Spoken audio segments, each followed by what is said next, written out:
Yeah, like Sunny's 5 years old, and like Olivia's dog is like 10 weeks old, and Sunny's just a bit like, yeah, it's a small dog. What? Like, get over it. He's like not that interested, and everyone else around him is like, the little puppy, the little, oh, it's so cute. And but he's just like, yeah. As much as I'd like to chat about Stanley for about an hour, yeah, me and Ims are in, or my partner Imi, we're in the process of trying to adopt a dog at the minute, but oh really? It's proven a little bit more difficult than we anticipated, but we shall see. Yeah. Right. We'll end of dog chat. Yeah, that's it. Need to be strict.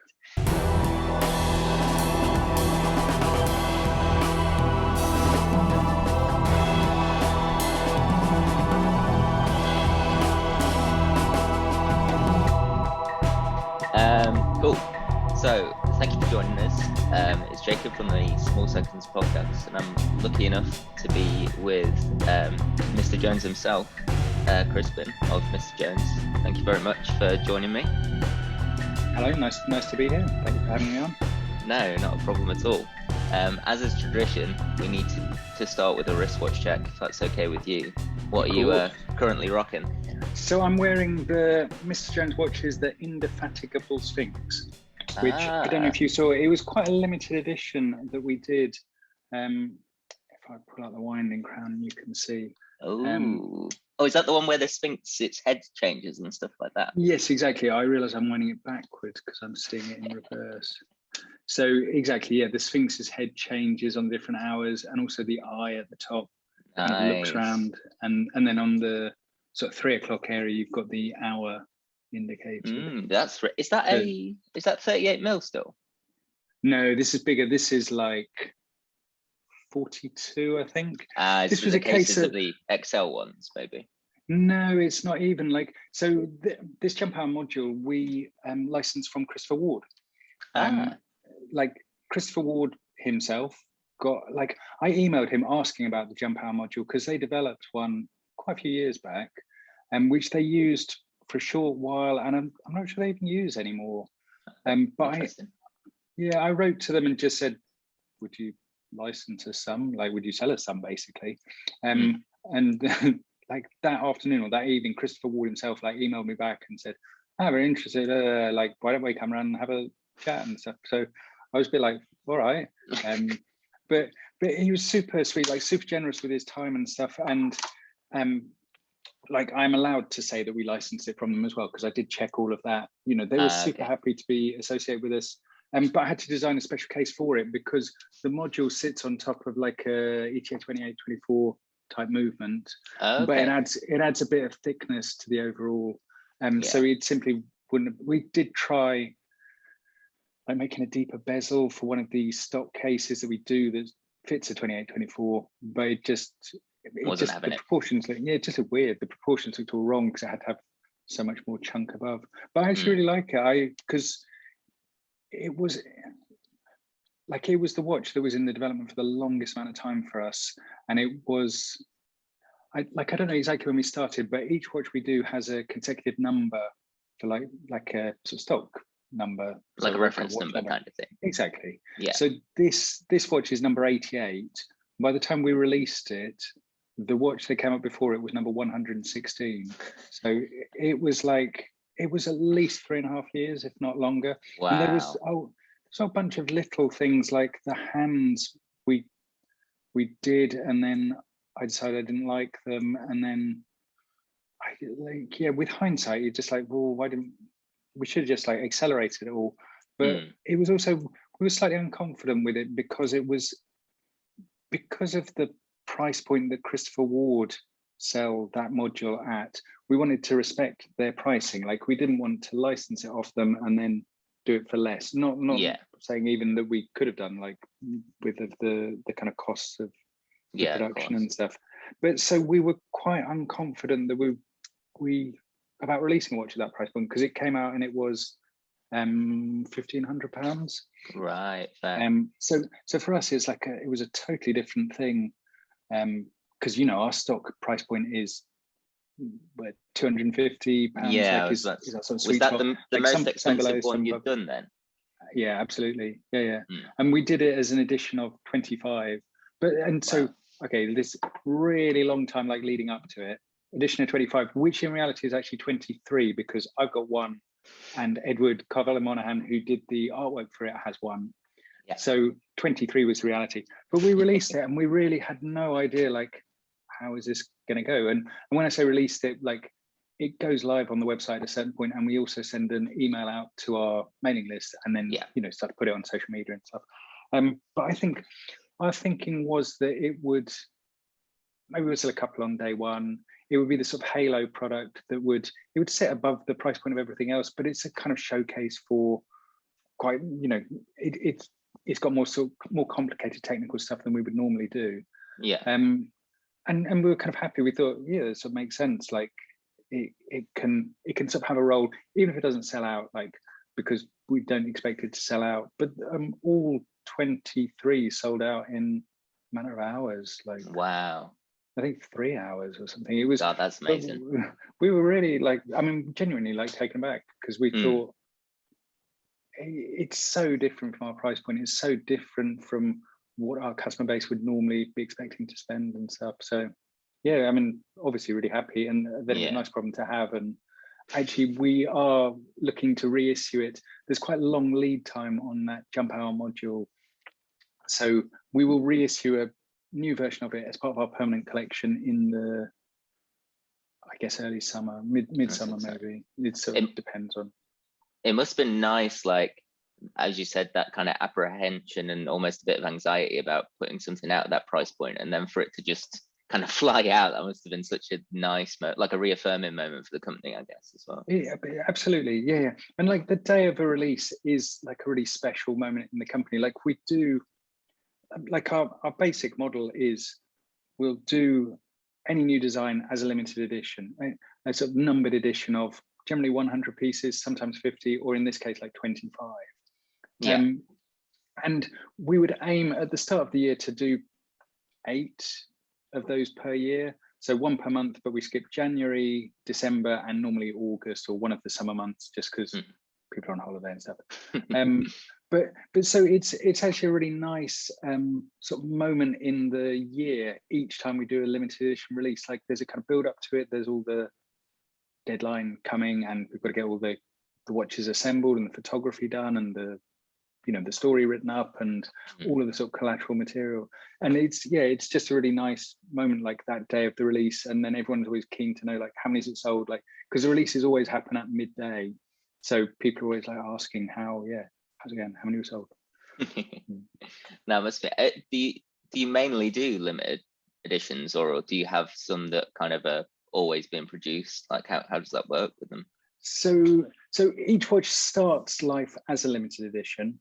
If it's popular, and popular is a kind of arbitrary measure, like it, because all of the limited editions sell out. I think all of the limited editions we've done for the last probably 3-4 years have sold out on the day of release. So all of them are popular, but we take a kind of view on whether we think they have longevity. Also, how many people email after it's sold out saying, are you gonna make any more? But the basic model is, if a limited edition is popular, then we update the design. Like we always think the limited edition is the kind of director's cut, like the first pass of the design, and then we'll reissue it with a slightly tweaked design. So anything we weren't 100% satisfied with on the first one, that's from our side, but also from almost all of the watches we do like a collaboration with an outside artist or illustrator. So also getting their feedback, like what their feeling is, and also if there are comments on like our Facebook and stuff of things people particularly liked or particularly didn't like, for example. Yeah. So yeah, limited edition, if it's really popular, then it gets reissued and becomes part of the permanent collection, and then we keep making it for as long. So the reissued models, permanent collection, are not numbered. The limited edition models are always numbered. It's like, and it's been our sort of way of releasing watches since the very start. It was something that I kind of stumbled. Actually, I will rewind and give you like the early history of Mr. Jones watches, even though you haven't asked for it, but you're getting it anyway. There we go. Like, so my background is in fine art. I have a undergraduate degree in sculpture, and then a master's degree in a thing called interaction design. Interaction design is kind of creative use of technology. And I graduated from the Royal College of Art, where I studied that in 2000. So creative use of technology in 2000 was kind of a different thing than perhaps people might understand about it today. The landscape must have changed so dramatically since then, right? Like we were freaks within the college because we sat in front of computers all day, every day, and literally nobody else, like not even the graphic designers did that. And, you know, we were really, I think people thought we were, I don't know what they thought we did in there, like, because most people didn't have an email address, or if they had an email address, it was one they didn't have email on their phone, they didn't have email at home, but they might check it. Like, it's totally different world. But so creative use of technology, I was making, so after I graduated from that, I was making sort of one-off pieces for exhibitions and stuff that were sort of playful, sort of provocative things about our relationship to technology. So for example, I made a series of mobile phones that all sort of flipped the way you interacted with them to make them less annoying for the people around you. So this was like, so year 2000, mobile phone use like really mushroomed, and all of a sudden there were like lots of people like, you know, doing stupid things like on the tube where they like checking all their different ringtones that preloaded on the phone. Like, it was just like the etiquette around mobile phone use just wasn't there because people never had them before, and people having these sort of loud conversations like on the bus when everyone else was silent. Just it was a really like intrusive sort of moment socially, you know, just in the sort of cultural life. So we made this set of mobile phones that were designed to change people's behavior, to make it less annoying. So for example, one of them was shaped like a kind of trumpet, and to dial a number, you had to play the tune of the number. So each number was mapped to a different note. So the idea being that it would make you very self-conscious about the act of dialing, because you'd have to do this sort of performance. and so therefore you'd seek out kind of quiet or more private space, and it would, you know, naturally. So when I say like creative use of technology, it wasn't like I didn't design an iPhone or like anything practical. I designed provocative objects that were designed to make people think about how we use technology, or what are the consequences of technology, perhaps. Yeah. So I did that for like 5 years. I was super happy doing it, but there was no money in it. And it would have worked if I wanted a career in academia, because I could have done it alongside a sort of teaching career and stuff. But I did some teaching and I never found it that interesting. So after 5 years, I was looking at a way to make my practice more sustainable. I'd made this set of mobile phones, and then later a set of watches. Like the watch, so my background, I was never the kid who grew up tinkering with mechanical watches, and his grandfather was a watchmaker and he showed me, like, none of that. I really had little interest in watches. My interest was as a piece of wearable technology that has persisted. And wearable technology, like early 2000s, there was a bit of a moment where different companies were trying to introduce technology into garments, or I'm trying to think what the kind of examples were.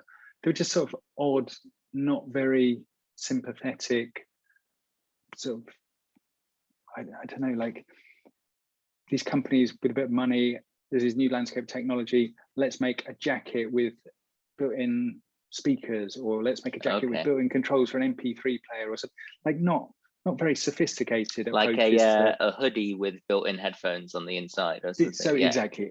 Yeah. This kind of thing, which, you know, it has its place, but it just wasn't that interesting. And I was really conscious at the time that, you know, if any technology that is 5 years old, like the pace of technological development at the moment, any technology that's 5 years old looks ancient, and 10 years old, it looks like, how could anyone ever have used that? It's ridiculous.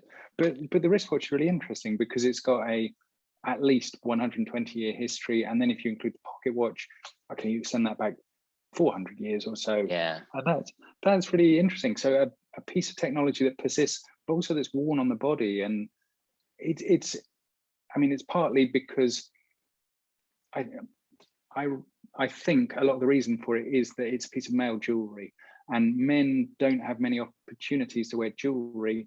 So it persists because it's so jewelry is not just adornment, it's like an expression of personality or taste or wealth, or like all these kind of it's kind of like deeply kind of personal, isn't it? Like, yeah, exactly, yeah, it's a kind of personal symbol, like it's something. I mean, I notice you're tattooed, and I would say like tattoos occupy like a similar sort of space. Yeah. It's kind of bodily adornment, but and self-expression, and you know that your tattoo tells people something about you, you know, and on the most sort of basic level. So absolutely, I made this set of one-off watches that were, so I was trying to sort of flip the message of them a bit. So rather than them being conveyors of your status or wealth or taste, they told other things about you. So one watch had a built-in lie detector.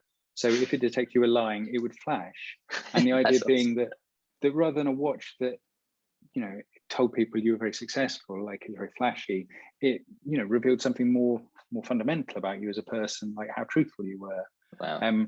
So and I mean they were all built as like working objects, but so the lie detector was a thing called galvanic skin response, which is, it's a fairly primitive form of lie detection. It's basically, if you become stressed, you start to sweat a little bit more on the surface of your skin, and if you have, you know, electrodes connected to it, you can detect that change in sweating level and stuff. So it wasn't like I solved any engineering problems and like came up with some elegant solution, but it was a provocative thing to, you know. You weren't getting calls from the government to start handing them out on trials. Oddly not. No, not quite.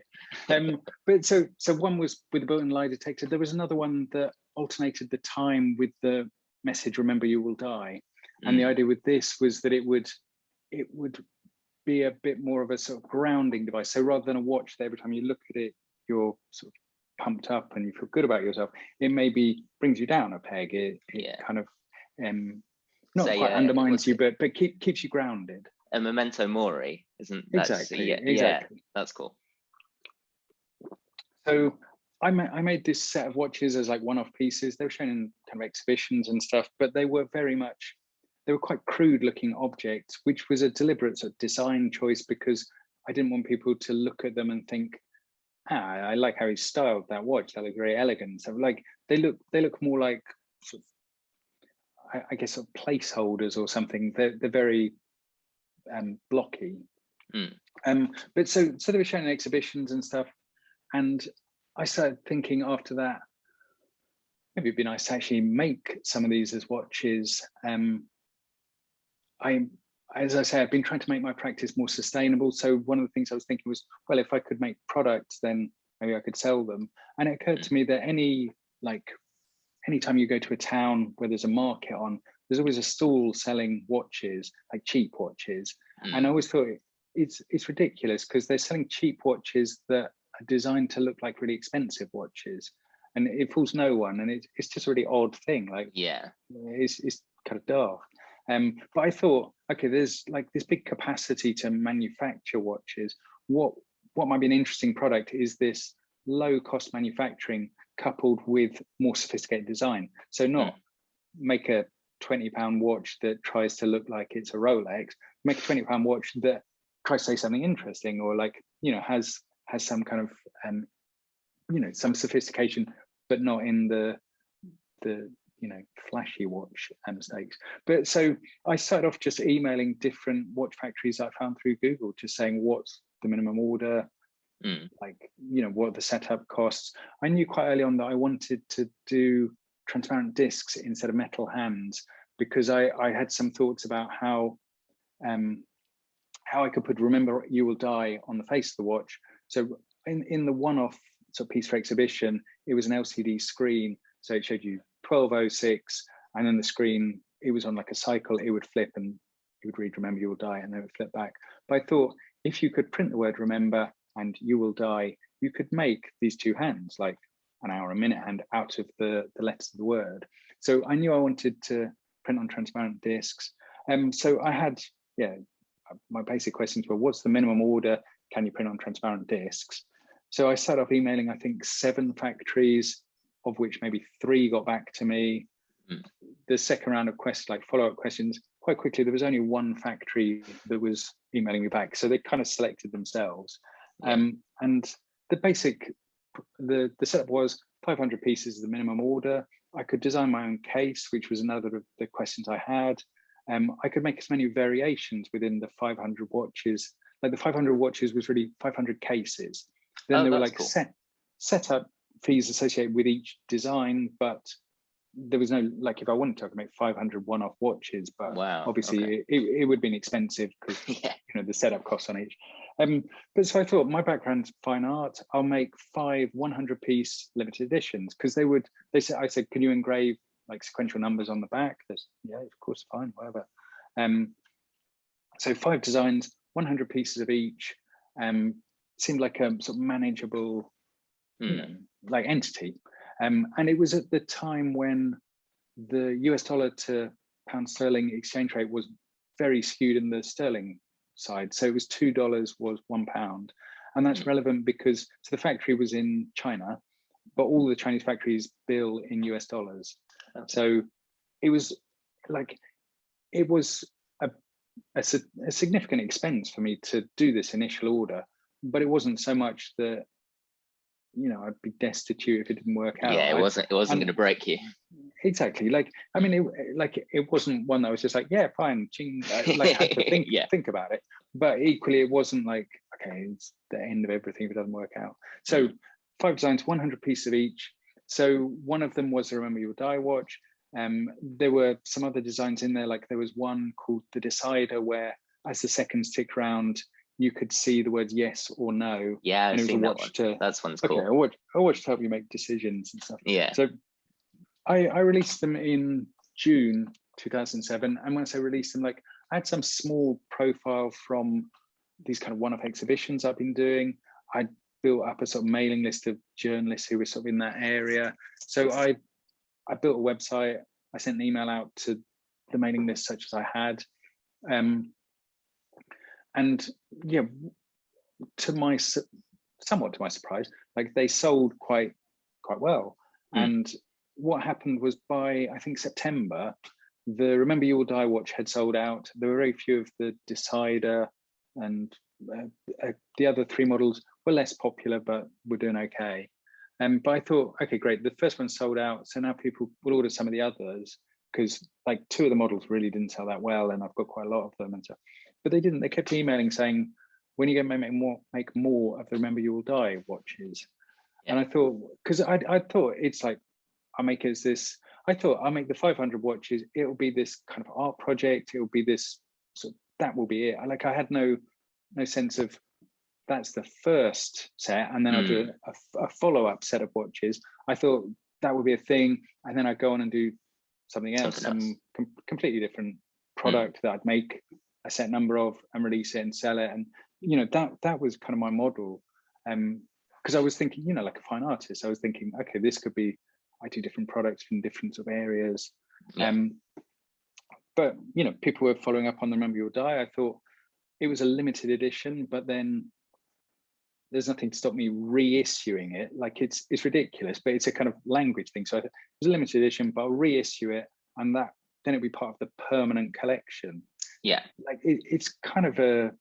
You just kind of like strike the number on the back, I guess, and now it's like a production watch, right?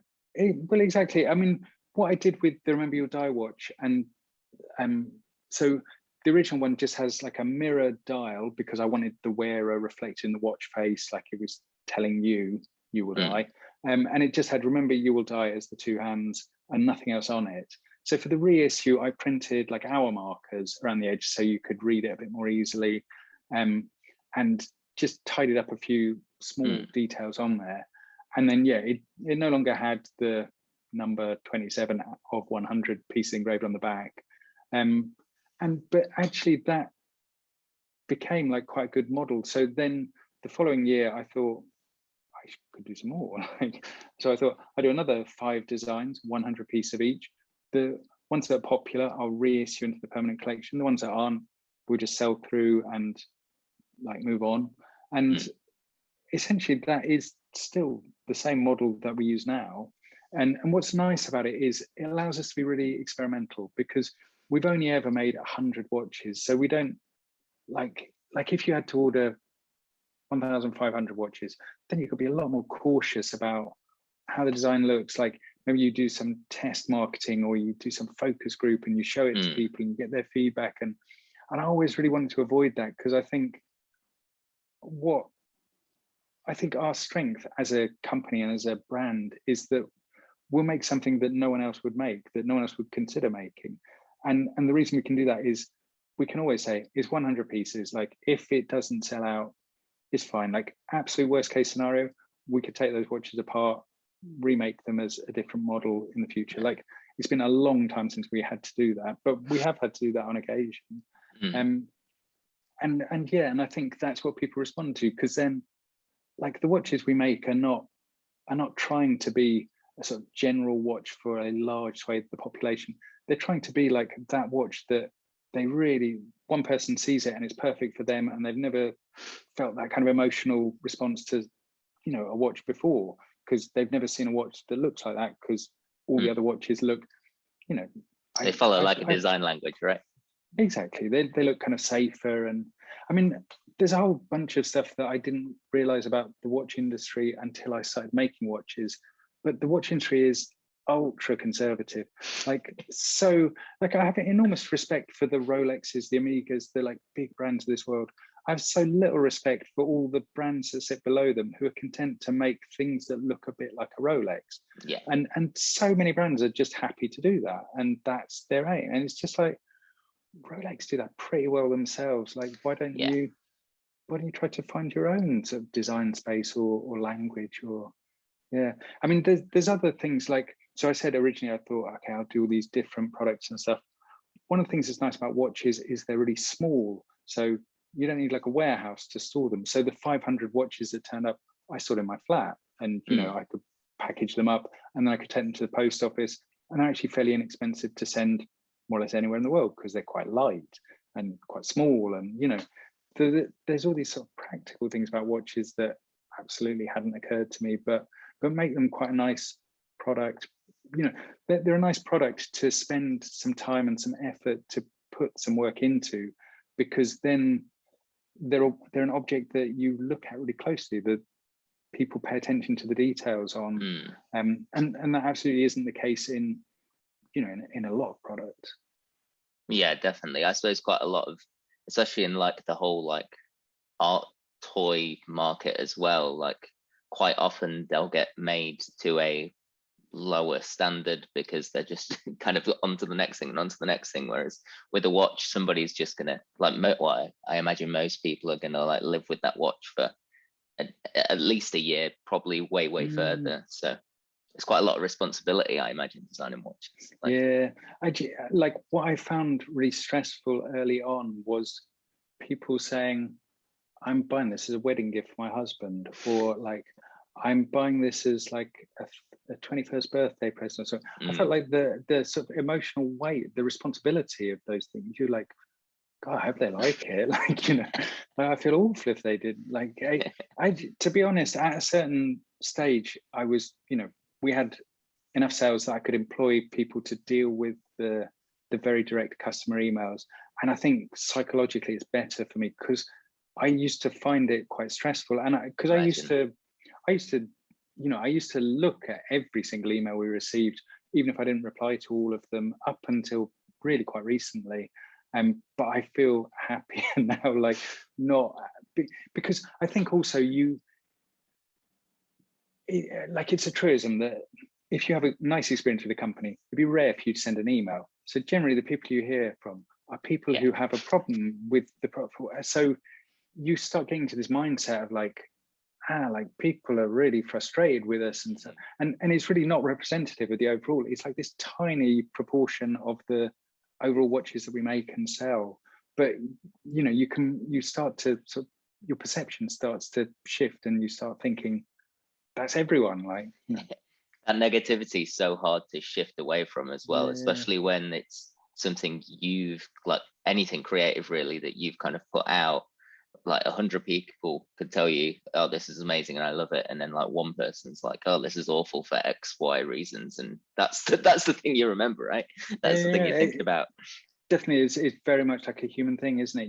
You just think that one person's right, like those other 100 people are idiots. Like what do they know? That one person, I mean, yeah. It's a strange thing, and there are always people who are not going to be happy. And I guess actually, I mean, it feeds into. So I started as a one-man band. I sent all the orders myself, and then I employed someone else who worked part-time to start sending. And gradually we've grown, and now we're 19 people, like in the company. So we're still tiny.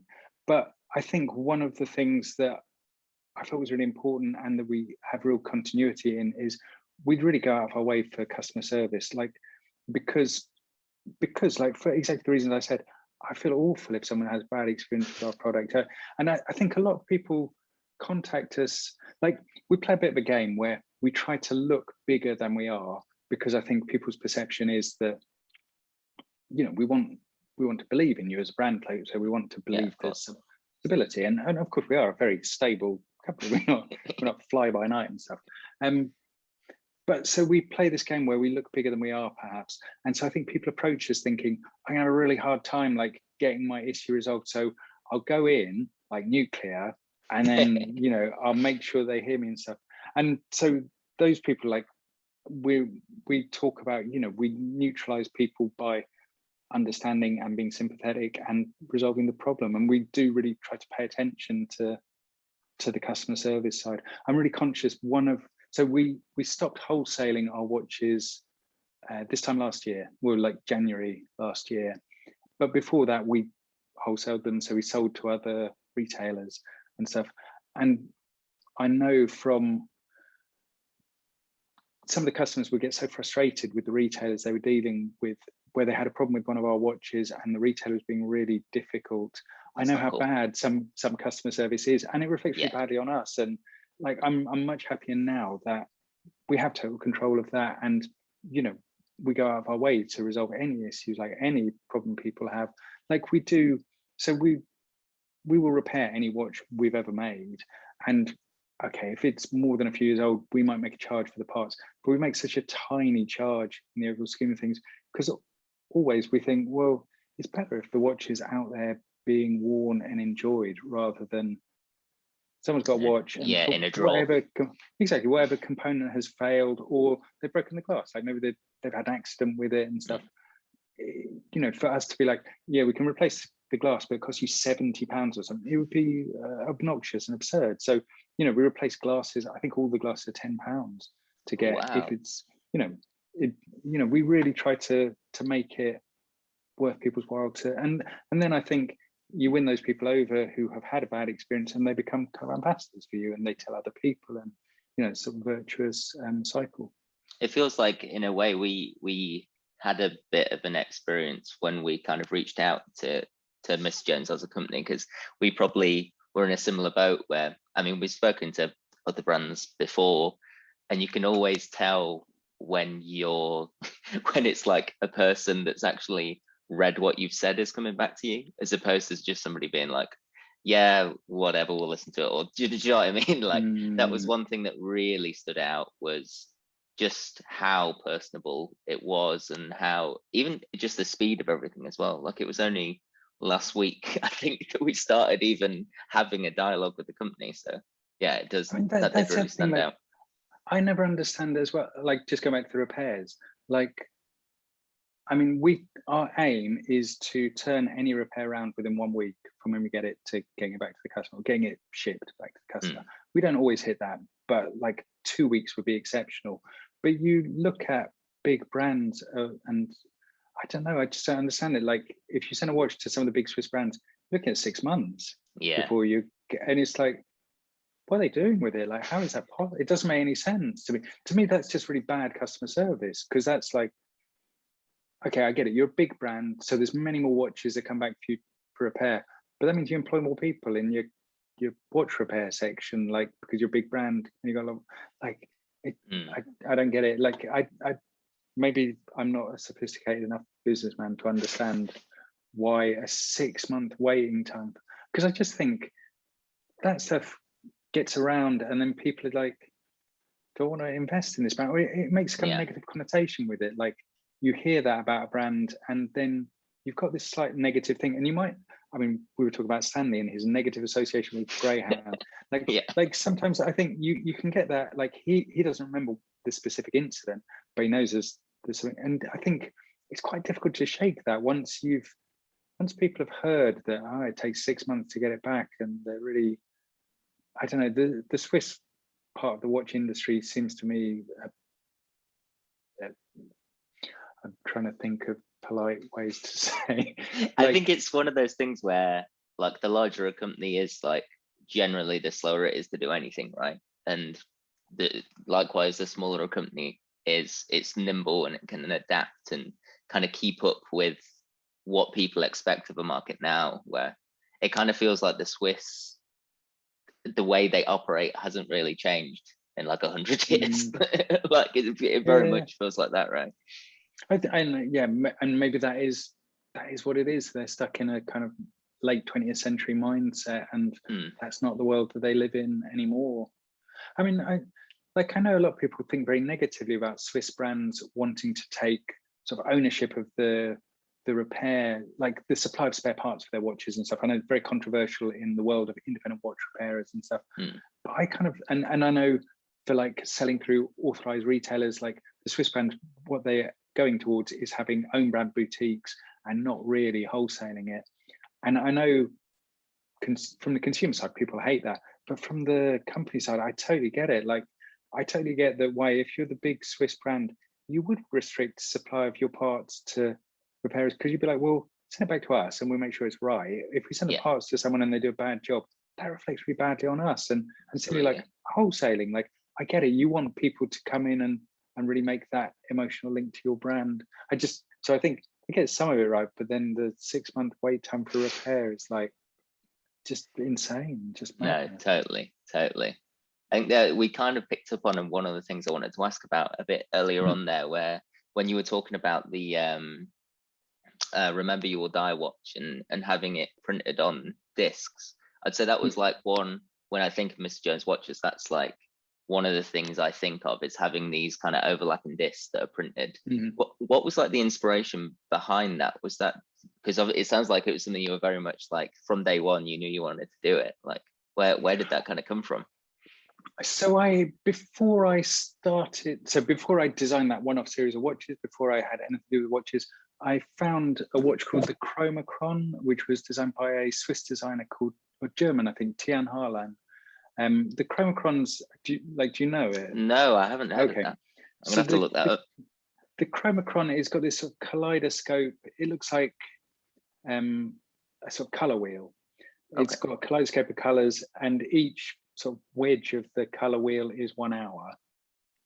So each hour is different color, and then you have this sort of Pac-Man shaped disc on top of it with like a V-shaped cutout. So when it's exactly the hour, the mouth of the Pac-Man is like full of the color, and when it's half past, it's like bisected by the two colors and it's a really interesting watch to wear, because so Tian Harlan had this sort of philosophy behind it that he said we're slaves to this kind of mechanical sort of numerical time system that's really like not actually mapped to the rhythms of biology or humanity. Like as animals, we don't live to the second, we live to the sort of rhythm of the day and the passage of the sun and stuff. So he was saying it was a way to sort of reduce that anxiety around the 12:57 like precision and make it more like it's nearly 1 o'clock, but in a very nice sort of visual, sort of sympathetic kind of way. And he has this whole philosophy behind what the 12 colors that he picked means and things like that. So it's interesting. And I guess, with hindsight, looking back on it, I think it was my way into watches, because I thought before then, I think, watches seem such a, such a ubiquitous, like generic object that the idea that someone designed it is kind of alien, because you think, okay, someone designed that particular configuration, but basically the watch is like a fixed thing. Like very much like established kind of thing. Yeah, exactly. I think what's interesting, so Tian Harlan looked at it and went, you don't have to have two hands, and you don't have to have like numbers, like Arabic numerals for, like, you just have colors, and we'll make it a lot softer and a lot. And I guess also now, so I wasn't the kid growing up fascinated with watches. Now I'm really interested in watches. Like, I think genuinely it's an interesting field, the field of horology. And, I know quite a chunk about the history of horology and watches and stuff. And so knowing that the shorthand meaning an hour and the longhand meaning a minute is just a design. Like, it's a design that evolved at a certain point. Like, the first clocks were single-handed because there wasn't the precision to add a minute hand. It wouldn't have been meaningful. And then as the mechanism gets more precise, you can add a minute hand, and then even you can get to a seconds hand because you've got that level of precision. So it's quite difficult to view the watch and sort of see it in those fundamental terms and go, okay, the shorthand meaning the hour and the longhand meaning the minutes.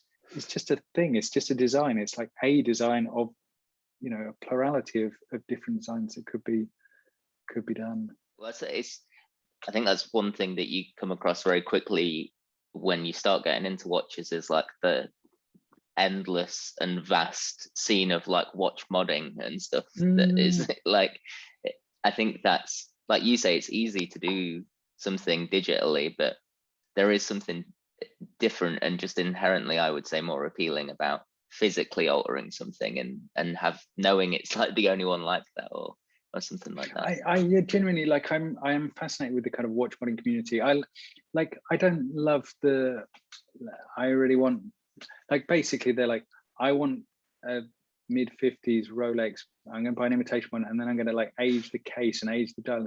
I mean, there's some ingenuity that goes into the processes, and like it's fascinating to see. But I guess I'm kind of more interested in some of the, I've seen some really interesting off-the-wall designs for smartwatches where, because it's digital, it's really easy to totally change the time representation.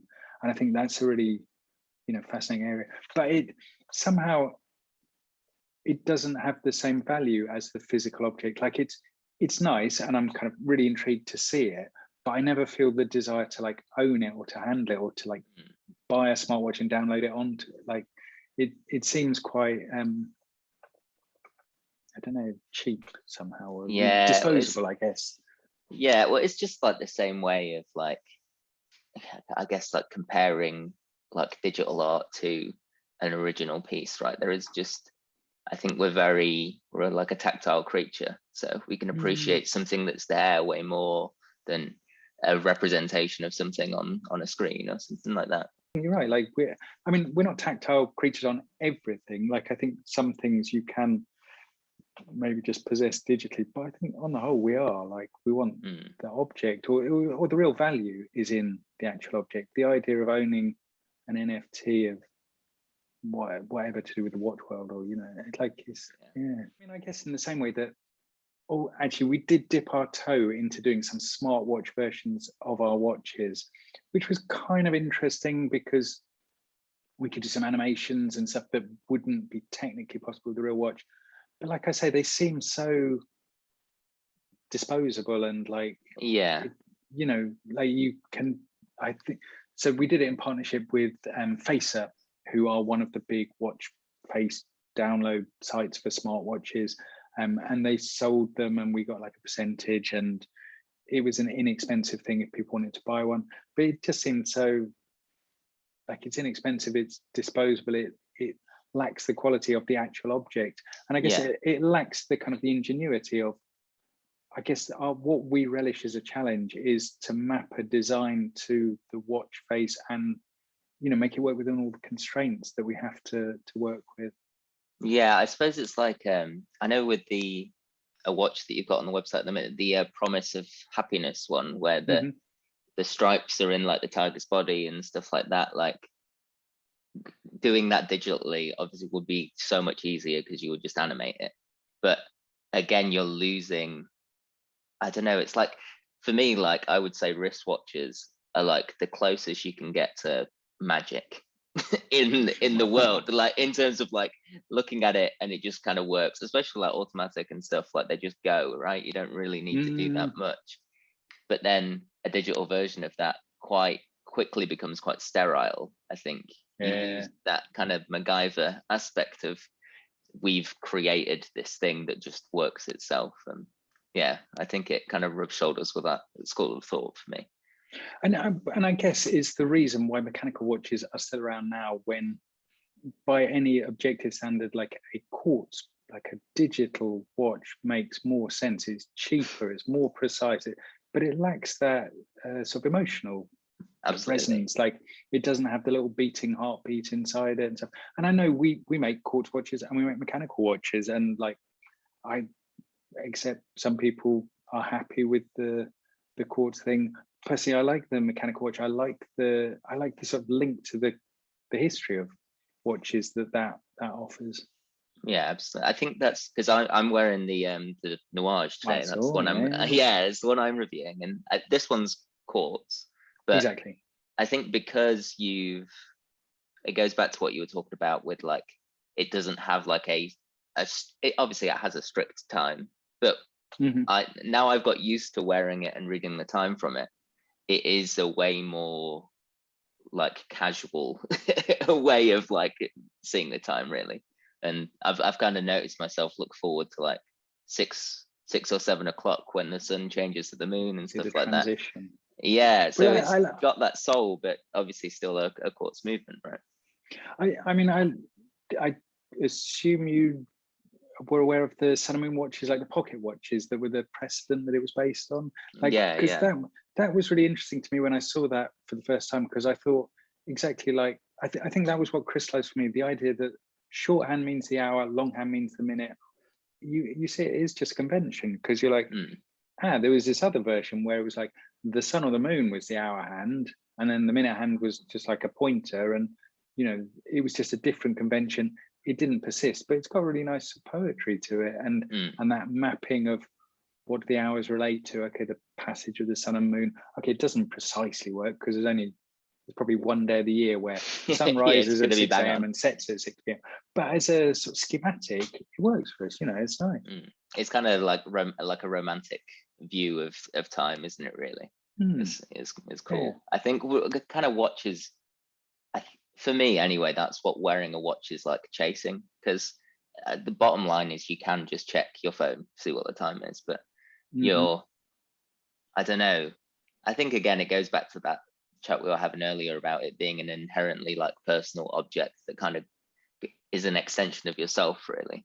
And especially with what you're doing, with very much like coming at it from like an art perspective and wanting to kind of send a message almost with some of the designs that you're going for.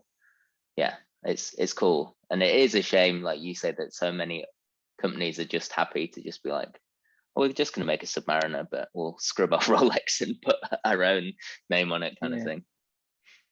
Yeah, I mean, I think for a lot of people, we have a small shop in the Oxo Tower, and that was really interesting for me because I used to work from there every day. So I'd speak to customers all the time, and a lot of people would come in and be like, I don't wear a watch, I just check my phone for the time. And then they kind of go, that's weird, how do you tell the time on that? That's really interesting. And then they buy a watch. And because they kind of understood that, okay, the checking the time on your phone is like a really functional thing. And then there could be like a different relationship you have to time that is just a bit more fun and playful and a bit more whimsical. And you have that thing of people going, how do you tell the time on that? What, like, how does that work? Like, I've never seen a watch that looks like that. How do you read it? You know, and that's really nice. You know, I think that's one of the things, you know, it's nice. It's one of the things we aim for as a brand, you know, to have that moment of someone going, I tell the time on that. I don't get it. Like, you know, you kind of quickly get a relationship with the watch as well. That's something I've found with this one anyway. It's like, because maybe it took me a few days to get used to it. It kind of feels like it's my like little secret with the watch now. It's like, I know how you work, but somebody just getting this off the street would maybe struggle initially. Yeah, I mean, what becomes harder is, actually, I noticed this with the Chromacron watch, like you could learn to read it like quite precisely, but you couldn't necessarily verbalize that. So someone would say, "What time is it?" And you'd look at your watch, and you weren't computing it as like it's 3:45. You would just like, oh, it's that shape, or the hands in roughly that. It was sort of a different thing, and then you had to engage the brain a bit to like unpick that back into numbers to tell someone else. So you look like a bit of an idiot. You look like you couldn't read your watch. You look like you can. I don't know. Hang on, let me get my chart out. I need to. Exactly. Yeah. No, that's cool. There was again, you mentioned earlier about like a lot of your watches are quite often designed in collaboration with like an artist and a designer, and something I've noticed is more often than not it is like somebody from the art world as opposed to the watch world. Was that like a very conscious decision that you wanted just again a bit of difference really in what you were making? I mean, I guess on some level, yes. On another level, I don't know anyone in the watch world, but I know loads of like illustrators and designers, and like I guess I can relate to them, and I can talk to them, and I'm not sure I would know how to talk to someone who was in the watch, or who had designed a watch before. Like no one we've ever worked with has ever designed a watch before. I'm pretty certain on that. That's really cool. I don't think, and that's nice for them as well, because they're like, oh, interesting. I never something completely different, amazing, and that's kind of rare if you're like an illustrator or a designer and stuff, like, and your world is like applying your designs to different objects. Like a watch, I guess the watch is nice because it has an animation to it as well. It has like things move on there, so it's not a static object. So it's not as simple as I do a drawing, you print it. Like, it needs to have consideration to that sort of third dimension, the fourth dimension, isn't it? The motion over time. No, I was just going to say, like, there are sort of interesting sort of staging posts in the history of us as a company. Like the first part is when I first started it, I thought Mr. Jones watches, that means I design all the watches, and that's a really important part of it. And like I design everything because I was full of like, this is my world. This is what I do. It's ego. I was full of ego for it. Like, and after about 4 years of doing the like 5 watches a year, I was flagging. and the watches that I designed were quite text based, because that was sort of my interest in this sort of quite straight message, like remember you will die. Like that was kind of my thing. I mean, I did do the Sun and Moon watch, the first one that New Age is based on, and like I did try some other stuff, but I was quite text orientated. So after 5 years, I did a set of watches where I collaborated with a different person who had an interesting relationship to time. So still, I couldn't let go of it. It was still like me, but with someone else. So there was like a musician, there was a sportsman, there were like a comedian, and different people have very like fine-grained association with time.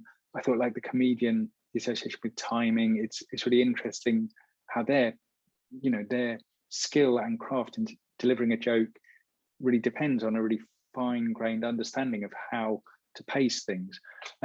So the watch that I designed with the comedian was called The Last Laugh, which is one we still make now, and that's the one where you have a skull, and the upper row of teeth show the hours, and the lower row of teeth show the minutes. And that for us was like a shift, because that was the first watch we did where it was kind of an image and the time telling was integrated within it.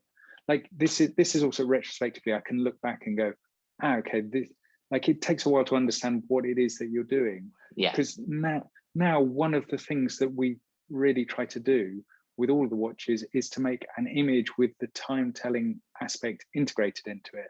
So like the skull as a motif on a watch, super common. Like you see loads of companies that will print like a skull on the dial, but then they'll stick like the short hand and the long hand and like conventional hands on it. And so it just seemed really clumsy to me, because it was like, it's just like putting a clock on a piece of art, basically, isn't it? Exactly. It was just like, you haven't really worked with it much. You've just gone, skull, watch, join, like, Put 'em together.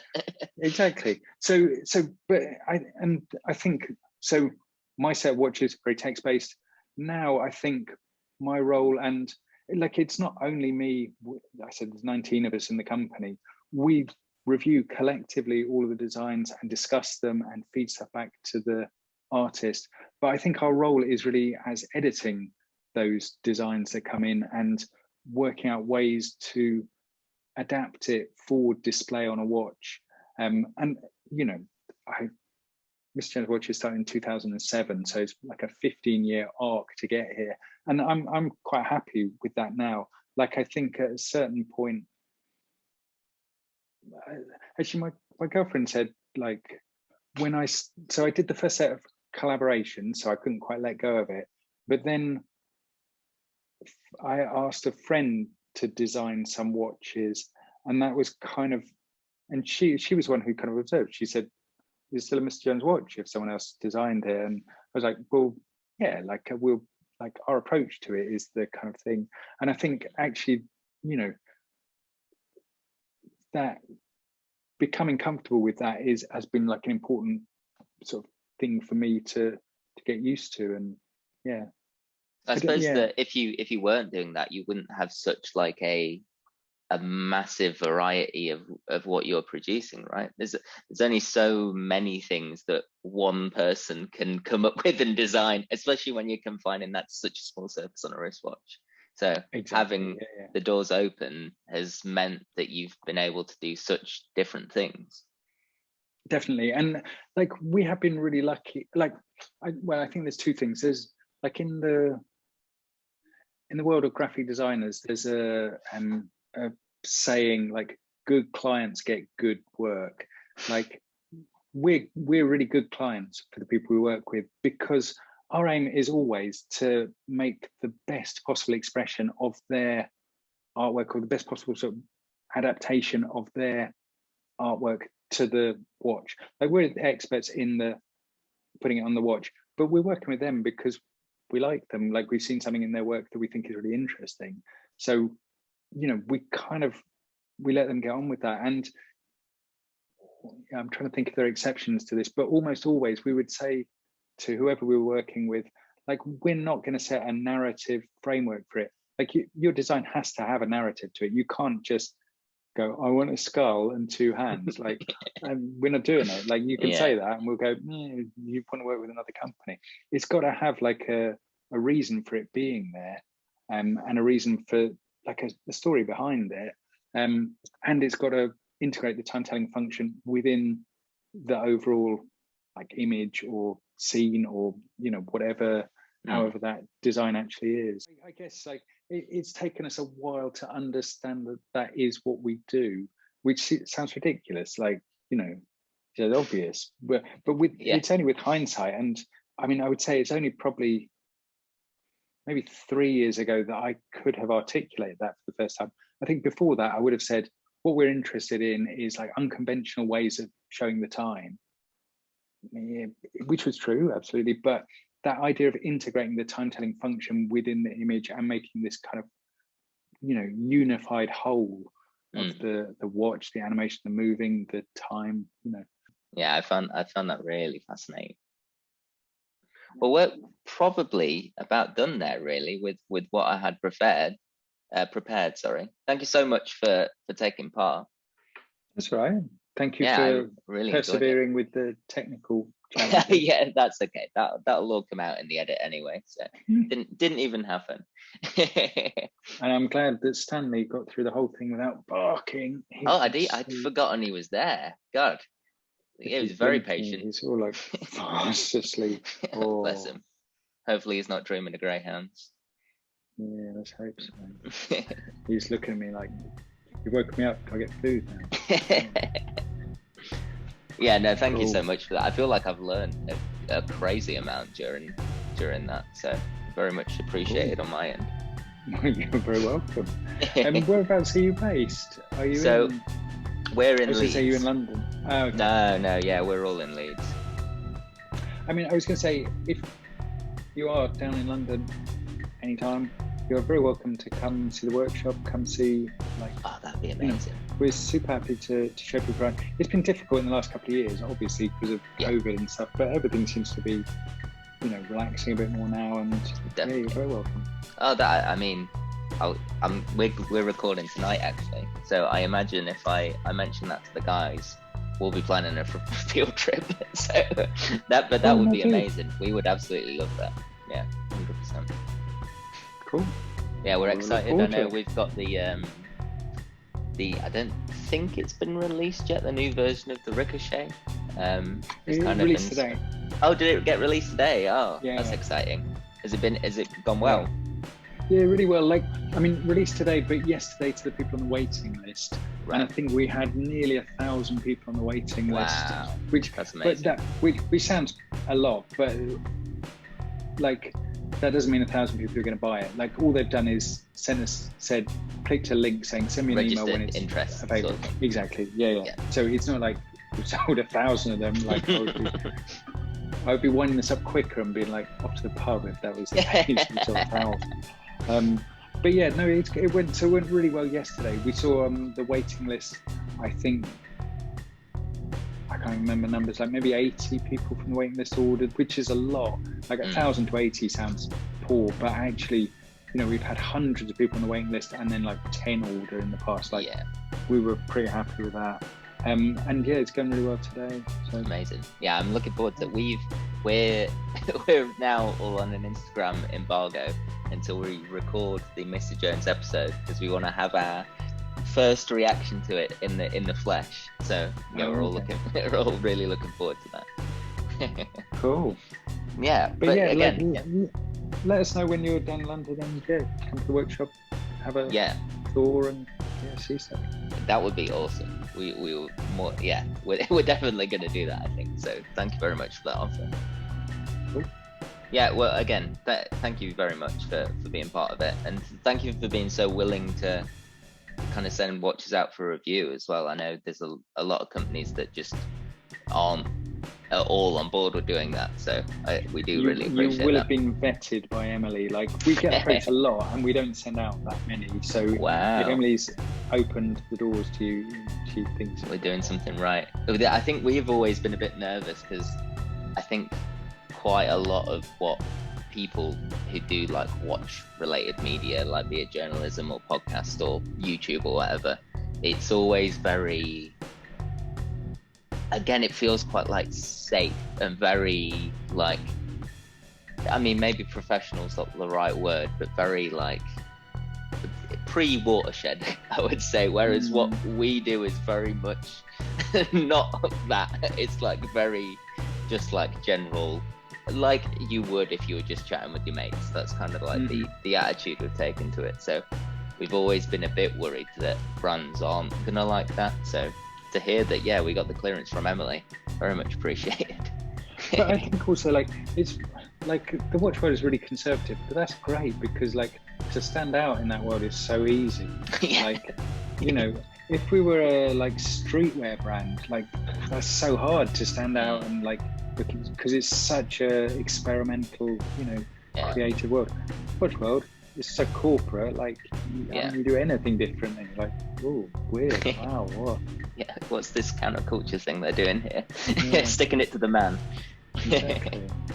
No, yes, thank you very much for that, and thank you for being so willing to have it go on so long. I hadn't even been checking the time. I hadn't realised we'd gone that long in that conversation. I love the sound of my own voice. I do not envy whoever has to now try to edit it or for the audio one, that'll be me, so it won't be too bad, because I'm very used to that now. But yeah, Nick's gonna have a job stitching together something with everything we've been talking about. Cool. All right, I'm going to get on and give Sonny a quick walk. But nice to meet you, Jacob. Yeah, nice to meet you too, mate. Thank you very much. All right. See you in a bit.